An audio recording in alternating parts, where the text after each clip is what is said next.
your eyes on this classic.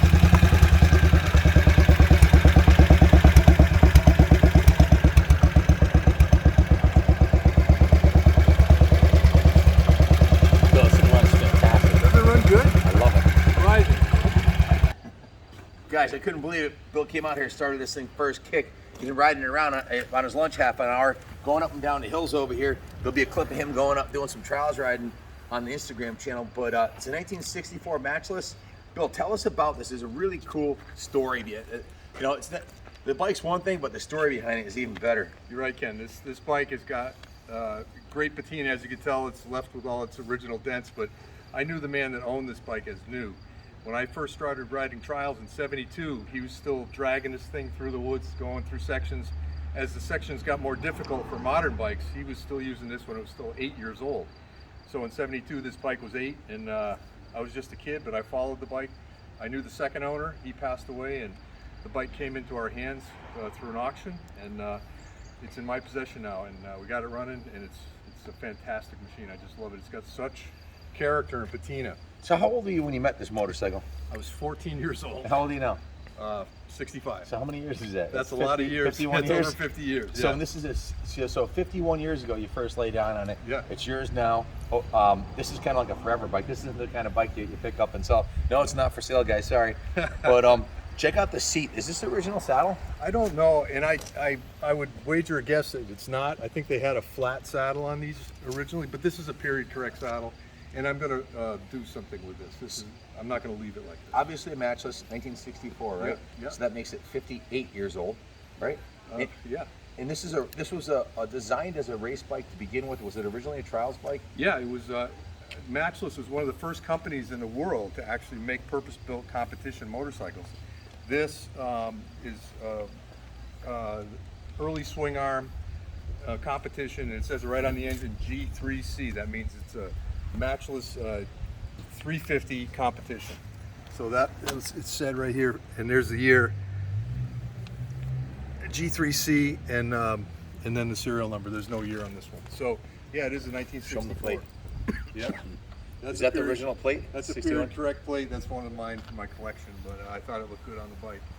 Yeah, this bike, it needs some work, and it's just gotten out from a long nap, like maybe about 15-year nap. What'd you have to do to get it started? Really put a spark plug in it and adjust the points. We had some issues with the magneto, so our good friends down south in southern Connecticut have a Matchless parts department. And we dug deep, got some another magneto, sorted that, and now it starts first kick and idles, does everything right.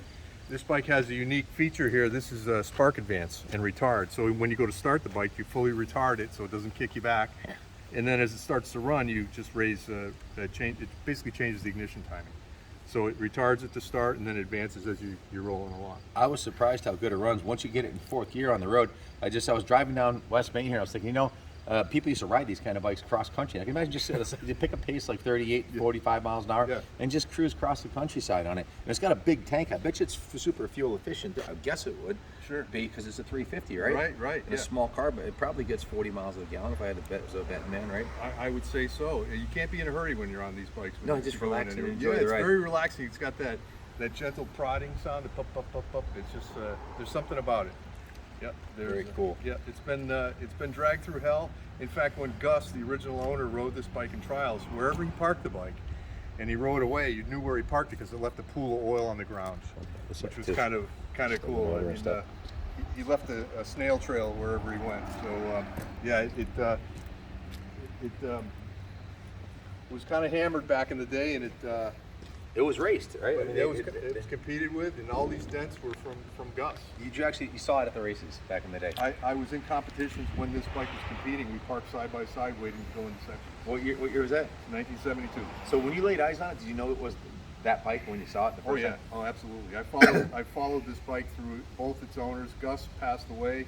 Ray wound up with it. Ray sorted it, geared it up so he could ride it back and forth to work on the road at about 35 miles an hour. He was always late to work. And then when Ray passed, we were fortunate enough to get this in our hands, and I feel blessed to have it and to know the story.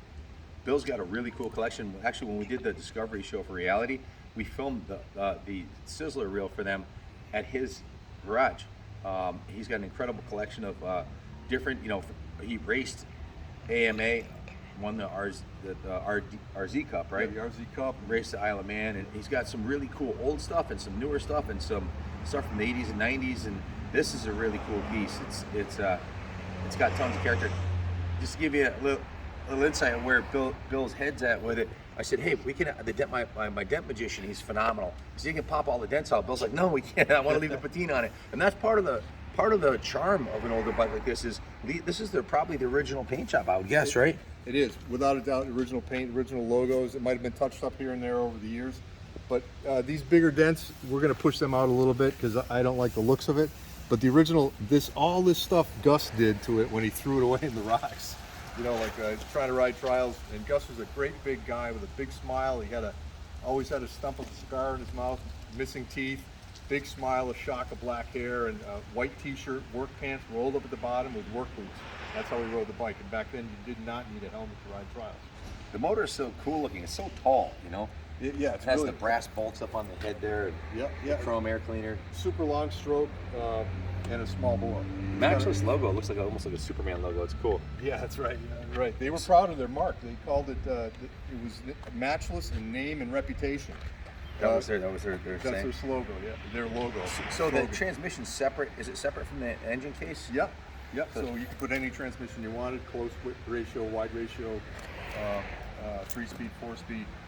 Come around this side, Ronnie, and Bill, would you explain this setup right here Sure. to the folks that are watching? Yeah. Under this case here is a chain, a sprocket coming off the end of the crankshaft, and another sprocket here on the end of the magneto shaft, and a chain in between that rides around inside this case. Kind of archaic, but it works.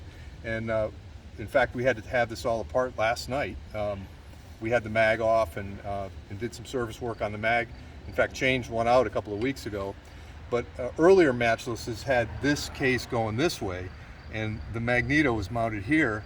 Of course, where you want sparks, under the carburetor, right? And one of the things you do with these bikes is that why there's not many of the earlier ones? they all burn down. No, actually, you had to be really careful though that you didn't have any leaky spark because the carburetor, when you go to start the bike, you have to tickle it. When you tickle it, the carburetor drools all over what's underneath it. When you have the magneto under, it's just the setup for failure. So they moved it. They moved it. Now it's in the way and it gets muddy, but it's not as bad as. Describe what the two push rods do. Oh yeah, the push rods. Oh, thanks for mentioning that. This is, of course, the push rods run off the camshafts that are down here, and the valves are driven down into the cylinder head, open and closed. There's hairpin valve springs. Now they're not coil springs like these are coil springs. Hairpin valve springs are like a torsional spring, and they work like this. It's very unique. So when you pop this cover off, you see all this working. We had the head off this engine not too long ago, trying to get things sorted and make sure everything was good to go. So the hairpin valve springs operated by push rods, overhead valve. So it was a performance engine. They made this same engine with a cast iron barrel, which is much heavier, didn't cool as quickly. This is the competition barrel that's all aluminum. Did they race these at the Isle of Man too? Well, they did, but in a much different guise, I guess you call it. The 7R was the schoolboy racer, the boy racer, and the AJS and the Matchless G50 was a fantastic racer, but it was just along the lines of the 350 AJS. And AJS and Matchless motorcycles is like Chrysler and Plymouth. Okay. They're synonymous almost. It's a badge engineering, they called it. Basically, they put an M on the Matchless and an AJS on the AJS. So, Bill, do you have any intentions of competing in ARMA trials with this? It seems like, is there a class for this era? Yeah, there sure is. And the guys that ride the class of these bikes in ARMA events, their machines are sorted. They call the word sorted, where they're fully worked out, and they have the right ratios in the gearbox and the right final ratios. The bikes are beautifully prepared. Probably have modern shocks on them, I guess. Yes, yeah, but they have to be the same length. They can't. And this bike has a 19-inch rear wheel. You cannot buy a regular trial starter. So I'd have to do a lot of work to it to bring it up to that level. But I hope to ride it in a couple of twin shock trial events locally in New England, which are tough enough. Let us know when you're going to be at one. We'll try to be there to film it. That'd be really cool. I'd love that. Such a cool story. Yeah. This bike has got. you can only talk. What do you run for fuel in it? Well, right now it's got non-ethanol fuel in it. And, Good thing, yeah. Yeah, but low octane. In fact, these engines in '64 were, fully developed. They're getting near the end of the line. Matchless only made it to '66. How many of them were made, do you think? Very few made it to this country. In fact, my dear friend Frank DeGray had the sister bike to this, which was one serial number off. Oh, wow. But his was in absolutely perfect mint, original, unrestored condition. This bike is, original condition, but it's not mint by any matter of us. It's got tons of character, that's Sure for sure, does. and beauty marks. Yeah, it does. Beauty marks, I like that. It's very kind. I'm going to take the lights off because this is a lighted bike from the factory, but I'm going to remove them. Preserve them. Yeah, I'm going to preserve them. And I don't think they're old stock lights. They're just the British lights that happen to wind up on it. Ray put them on there to street legal this bike. So Cool. Want to show them the starting process on it? And give Absolutely. you a quick riding demo? I'm going to put a shim, a tape shim under the license plate because it's been rattling. So that will stop that. And I like to first to turn the fuel on, which is typical of any bike, and then I like to tickle it, even when it's hot. And that's a matter of pushing down the button on the float bowl here until it dribbles out all over itself, which should only take a second. There we go. Okay, we got fuel. Kickstart is out. Spark advance to mostly retarded, and then simply we have a compression release as well, but I don't use that. This opens the exhaust valve for ease of turnover of the engine. I'm just going to step on it and see what happens. Sounds like I want to go. I missed that. Oh boy.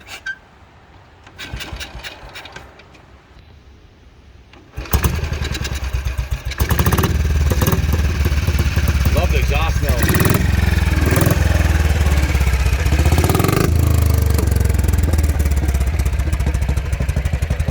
You can never see this engine apart, but the flywheels on the crankshaft, we just spin around from back to back.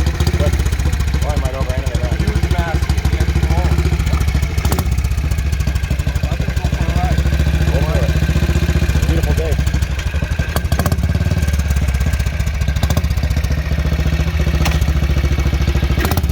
One up, three down.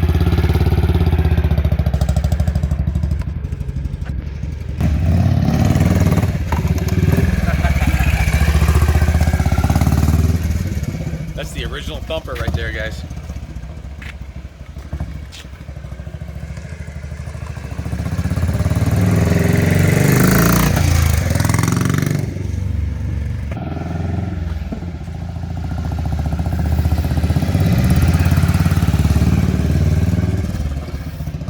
Alright guys, thanks for watching. Kaplan Cycles, New England Motorcycle Museums. God bless America, you know the deal.